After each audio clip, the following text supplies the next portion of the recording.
with. They desire to spend time in the things of the world. They desire to do the things that the world is out there doing. So they're becoming strangers in the house of the Lord. And we can find that they're in every one of the churches in the nation across America today.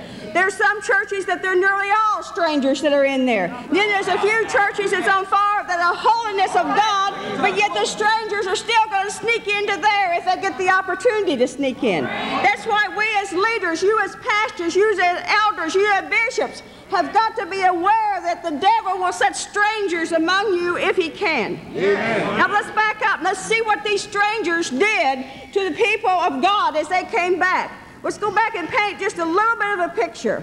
From the time that the Lord brought up a nation called Israel out of the land of Egypt, they continued to serve the Lord and try to serve their idols. That was a history of their life. They continued to do it on and on, all through the account of Moses, all through the account and the leadership of Joshua. Then they came into the account of the judges.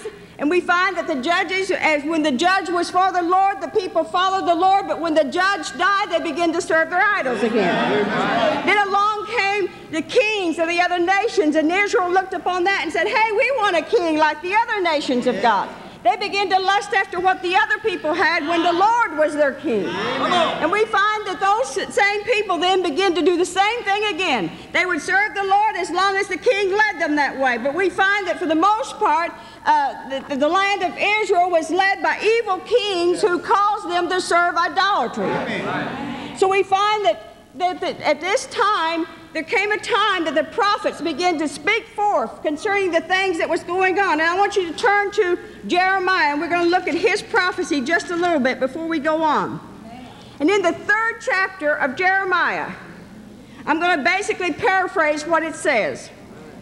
Verses 8 through 10 basically says that I gave Israel a divorce, a certificate of divorce, because they worshiped stocks and idols. They went out and worshiped the false gods. And then it says that Judah, who was her sister, stood around and watched this. And see, but she didn't take heed from it.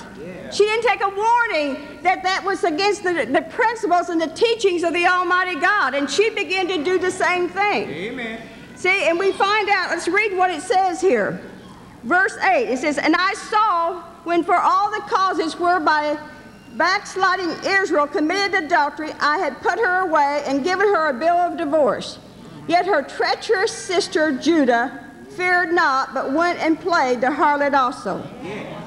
Now see, how many of the people in the churches today are playing the harlot?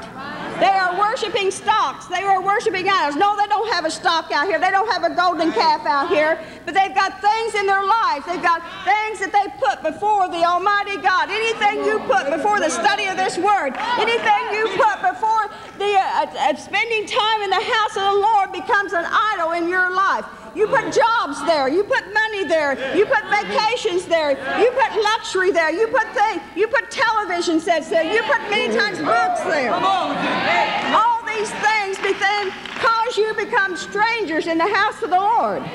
But see, God is coming back a church that's without spot, without wrinkle. We heard Bishop speak that just a few minutes ago. He's coming back a church after a people who are not strangers to Him. But we are going to have to be a blood-washed, blood-sanctified, blood-purified, blood-cleansed, redeemed child of God, waiting and watching, the Word says, for the return of Jesus Christ. But see, strangers are in the house of the Lord today.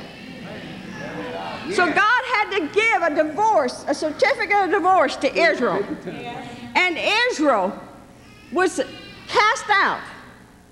And you would think that once you saw that Israel had been taken captive and had been overrun by the enemy, that Judah would pay attention to that.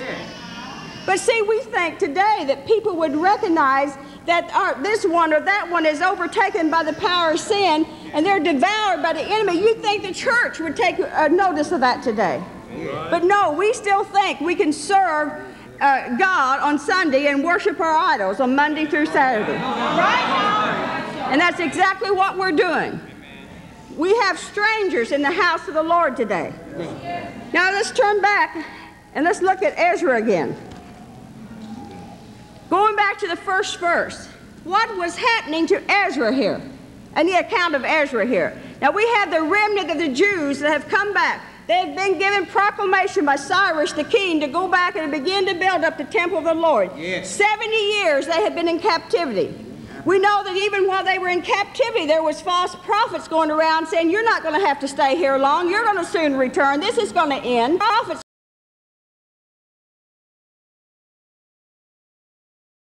going around.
Strengthens me.